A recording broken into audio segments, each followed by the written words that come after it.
Hello everyone, I am advocate सपना शर्मा और आज की अपनी इस वीडियो में हम बात करेंगे मोटर व्हीकल एक्ट 1988 में पीड़ित परिवार को न्यायालय के द्वारा कितना मुआवजा दिया जा सकता है।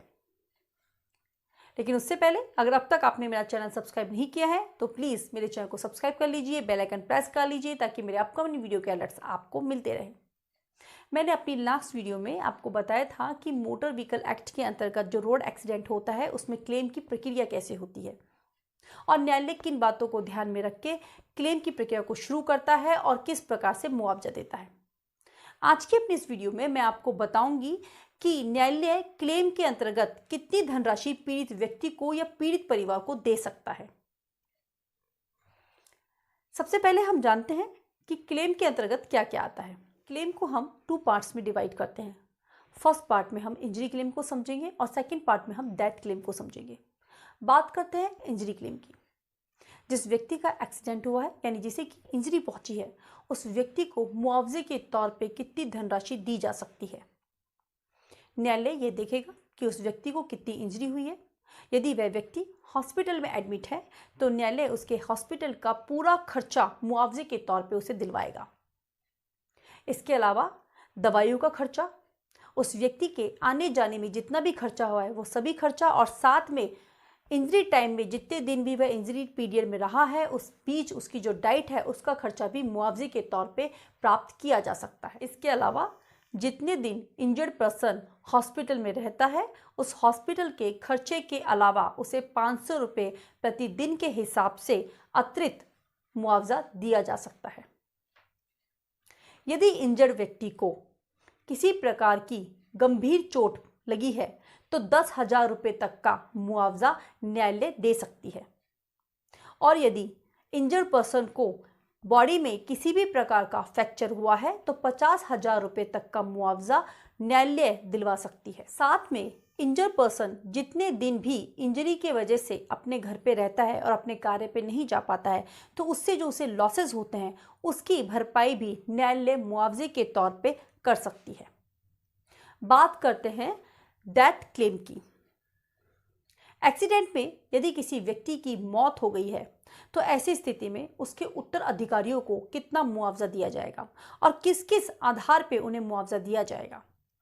जैसे कि न्यायालय ये देखेगी कि जिस व्यक्ति की मृत्यु हुई है यदि उस व्यक्ति के मृत्यु से पहले उसके इलाज में कोई खर्चा हुआ है तो न्यायालय से वह खर्चा मुआवजे के तौर पे क्लेम किया जा सकता है और न्यायालय उस खर्चे को मुआवजे के तौर पे दिलवा सकती है। या फिर उस व्यक्ति के जो मर गया है जिसकी मृत्यु हो चुकी है उसके अंतिम संस्कार में जितना खर्चा हुआ है उसके उत्तराधिकारी इस खर्चे को भी क्लेम कर सकते हैं। तथा सबसे महत्वपूर्ण होती है मृतक की आय की क्षतिपूर्ति। मोटर व्हीकल एक्ट के अंतर्गत एक शेड्यूल दिया गया है और न्यायालय मुआवजा देते समय इस शेड्यूल के अकॉर्डिंग ही क्लेम को निर्धारित करती है। न्यायालय देखती है कि जिस व्यक्ति की मृत्यु हुई है उस व्यक्ति की कितनी आय थी, वह व्यक्ति किस प्रोफेशन में था, यानी वह व्यक्ति बिजनेसमैन था, डॉक्टर था, इंजीनियर था, वकील था और वह व्यक्ति प्रतिवर्ष कितनी आय अर्जित करता था। इसके अलावा उस व्यक्ति के ऊपर कितने लोग, परिवार के कितने लोग डिपेंडेंट थे। साथ में न्यायालय मृतक व्यक्ति की आयु को भी ध्यान में रखेगा। न्यायालय मोटर व्हीकल एक्ट के शेड्यूल के अंतर्गत कितना मुआवजा एक मृतक व्यक्ति के परिवार को दे सकता है इसे हम एक एग्जाम्पल से समझते हैं। मान लीजिए जिस व्यक्ति की मृत्यु हुई है उस व्यक्ति की आयु 24 से 30 वर्ष के बीच में थी। उस व्यक्ति के ऊपर परिवार के 5 से 6 व्यक्ति डिपेंडेंट थे और इसके अलावा उस व्यक्ति की सालाना आय 8 लाख रुपए थी। तो न्यायालय यह मान के चलेगा कि वह व्यक्ति अपनी सालाना आय में से 25% अपने ऊपर भी खर्च करता होगा। तो न्यायालय उसकी आय में से 25% लेस कर देगा। यदि हम 8 लाख में से 25% लेस कर देते हैं तो हमारे पास 6 लाख रुपए प्रति वर्ष की आय आती है। अब न्यायालय इस 6 लाख का 18 गुना मुआवजा पीड़ित परिवार को दिला सकता है। इसके अलावा न्यायालय 50% भविष्य आय वृद्धि, यानी भविष्य में उस व्यक्ति की आय में वृद्धि भी होती, इस हिसाब से टोटल मुआवजे का 50% उसमें ऐड करके दिलवा सकते हैं। यानी हम 6 लाख का 18 गुना करते हैं तो हमारे पास मुआवजे के तौर पे 1 करोड़ 8 लाख रुपए प्राप्त होते हैं।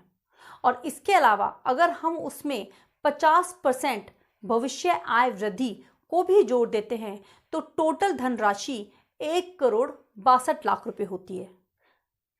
यानी न्यायालय पीड़ित परिवार को 1 करोड़ 62 लाख रुपए तक की धनराशि मुआवजे के तौर पे दिला सकती है। तो आई होप मैंने जो आपको एग्जाम्पल दिया है उससे आपको ये समझ आ गया होगा कि न्यायालय मुआवजे की धनराशि को किस प्रकार से गणना करती है। आज के लिए बस इतना ही। मिलते हैं अपनी किसी नेक्स्ट वीडियो में किसी नए टॉपिक के साथ। तब तक के लिए मुझे आज्ञा दीजिए। जुड़े रहिए अपने YouTube channel law tips with Sapna के साथ।